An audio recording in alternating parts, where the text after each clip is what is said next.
Keanekaragaman hayati di bumi saat ini menghadapi ancaman serius akibat perusakan habitat, perubahan iklim, perburuan liar, dan perdagangan ilegal. Banyak spesies yang kini berada di ambang kepunahan dengan populasi yang terus menyusut setiap tahun. Berikut adalah 10 fauna paling terancam punah di dunia.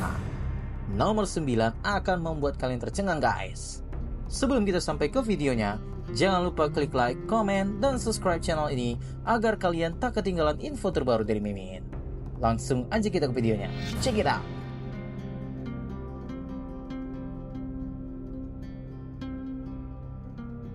Satu, Paquita, Pocoena sinus. Paquita adalah mamalia laut terkecil dan paling langka di dunia. Spesies lumba-lumba kecil ini hanya ditemukan di perairan dangkal Teluk California. Saat ini populasinya hanya 10 ekor saja. Ancaman utama mereka adalah jaring insang atau gillnet yang digunakan untuk menangkap ikan paquita dan akhirnya dijual di pasar gelap. Tahu nggak sobat, mengapa ikan ini diburu?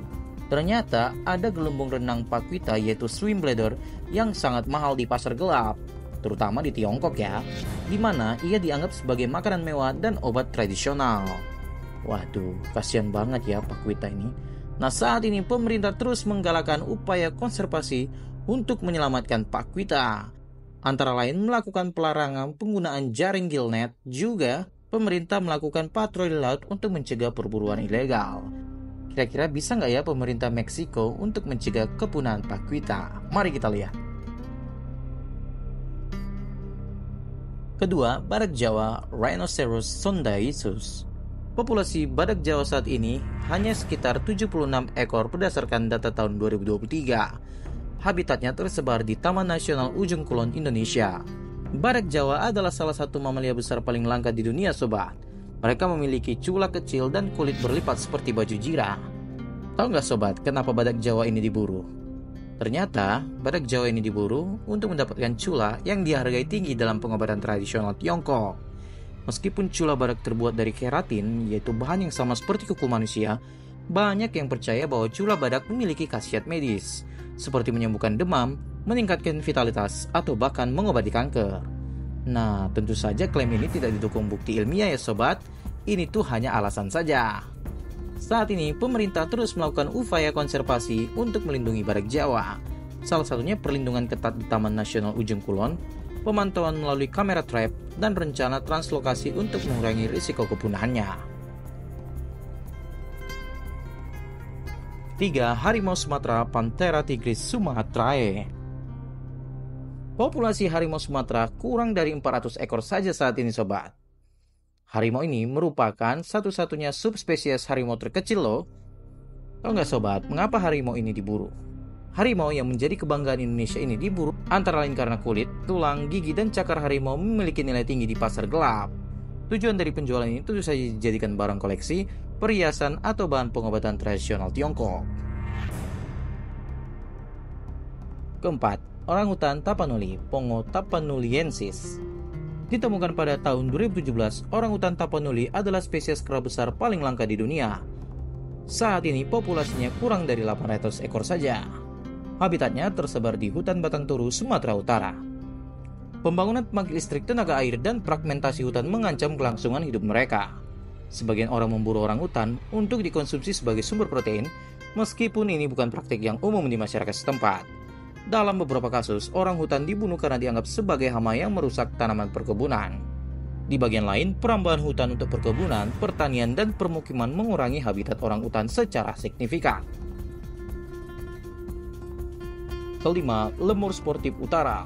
Saat ini, lemur sportif utara hanya tersisa 50 ekor saja. Habitatnya bisa ditemukan di Madagaskar Utara. Lemur sportif utara adalah primata endemik Madagaskar yang terancam punah antara lain karena 1. Kehilangan habitat, 2. Perburuan dan eksploitasi, 3. Perubahan iklim, 4. Populasi kecil dan reproduksi lambat, serta kurangnya perlindungan efektif. Tahu nggak sobat, spesies ini memiliki populasi kecil secara alami dan tingkat reproduksi rendah, sehingga sulit pulih dari tekanan eksternal. Upaya untuk mengedukasi masyarakat lokal untuk mengurangi perburuan merupakan salah satu upaya yang patut dilakukan. Keenam, Saula Steudorix ngethinensis. Saula, yang juga dikenal sebagai unicorn Asia, adalah salah satu hewan paling langka di dunia dan terancam punah karena beberapa faktor utama, antara lain perburuan liar, hilangnya habitat, deforestasi, dan juga populasi yang sangat kecil. Saat ini, Saula diperkirakan hanya tersisa puluhan. Mereka tersebar di pegunungan Annamit, Vietnam, Laos. Organisasi seperti IUCN dan WWF bekerja sama dengan pemerintah Vietnam dan Laos untuk melindungi habitat Saula melalui kawasan konservasi. Ketujuh, Kakapo, Strigops habroptila. Kakapo atau burung beo nokturnal yang tidak bisa terbang ini hampir punah karena predator invasif seperti kucing dan tikus. Diperkirakan populasinya sekitar 250 ekor saja yang tersebar di Selandia Baru. Sebelum kedatangan manusia, Selandia Baru tidak memiliki mamalia pemangsa darat. Namun bersama kolonisasi manusia, terutama orang Maori dan Eropa, diperkenalkanlah hewan-hewan seperti tikus, kucing, anjing maupun musang. Hewan-hewan ini adalah predator yang sering memangsa kakapo. Karena kakapo berevolusi tanpa predator mamalia, mereka tidak memiliki pertahanan alami, yaitu seperti kemampuan terbang atau respon cepat terhadap ancaman. Sehingga mudah banget nih kakapo untuk diburu. Selain itu, kakapo hanya berkembang biak setiap 2-4 tahun tergantung ketersediaan makanan. Itu pun telur mereka hanya 1-4 butir per musim kawin. Sistem perkawinan mereka membuat populasi rentan jika jumlahnya sudah sedikit. Kedelapan, gajah Sumatera. Gajah Sumatera, Elevas maximus sumatranus, terancam punah karena beberapa faktor utama yang disebabkan oleh aktivitas manusia dan perubahan lingkungan.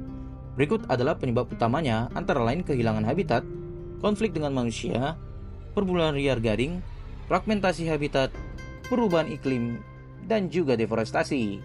Upaya konservasi seperti perlindungan habitat, program mitigasi konflik, dan penegakan hukum terus dilakukan. Menurut IUCN, populasi gajah Sumatera turun lebih dari 80% dalam 75 tahun terakhir, dan kini diperkirakan hanya tersisa sekitar 700-1000 individu di alam liar. Kesembilan, penyu belimbing, Dermochelis coriacea. Penyu belimbing adalah spesies penyu laut terbesar di dunia dan saat ini berada dalam status terancam punah atau critically endangered. Ada beberapa alasan utama mengapa penyu belimbing sering diburu meskipun sekarang dilindungi secara internasional. Perburuan untuk daging dan telur adalah yang paling sering dilakukan. Selain itu, kulit penyu belimbing yang tebal dan unik pernah dimanfaatkan untuk membuat barang kulit. Lemak penyu belimbing juga pernah diekstrak untuk dijadikan minyak tradisional atau bahan kosmetik. Kini, perburuan penyu belimbing dilarang di hampir semua negara karena statusnya yang terancam punah. Organisasi seperti WWF, Conservation International, dan pemerintah berbagai negara bekerja untuk melindungi sarang dan habitat bertelurnya. Ke-10, gorila gunung. Gorila gunung adalah salah satu spesies yang terancam punah dengan populasi yang sangat kecil di alam liar. Populasinya diperkirakan sekitar 1000 ekor saja dan tersebar di pegunungan Virunga, Afrika Tengah. Penggundulan hutan untuk pertanian, permukiman, dan penebangan liar mengurangi habitat alami gorila gunung secara signifikan. Di bagian lain, gorila diburu untuk daging bushmeat atau dijual sebagai trofi hunting. Bayi gorila kadang ditangkap untuk perdagangan hewan ilegal. Selain itu, gorila rentan terhadap penyakit manusia seperti flu, Ebola, dan infeksi pernapasan.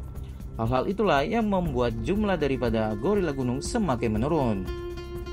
Saat ini populasi gorila gunung diperkirakan sekitar 1000 ekor, menunjukkan peningkatan dari beberapa dekade lalu. Namun mereka masih tergolong fauna yang terancam punah atau critically endangered.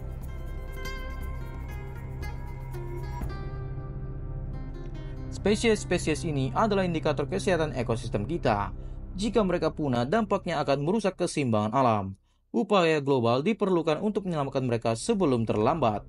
Setiap individu dapat berkontribusi dengan mendukung konservasi, mengurangi jejak ekologis, dan menyebarkan kesadaran. Kepunahan adalah selamanya. Tindakan kita hari ini menentukan nasib mereka besok. Mari kita lindungi fauna kita agar tidak punah ya sobat, dan juga bisa kita wariskan ke generasi mendatang. Sekian dulu ya video dari Mimin. Jangan lupa klik like, komen, dan subscribe channel ini agar kalian tak ketinggalan update terbaru dari Mimin. And see you all.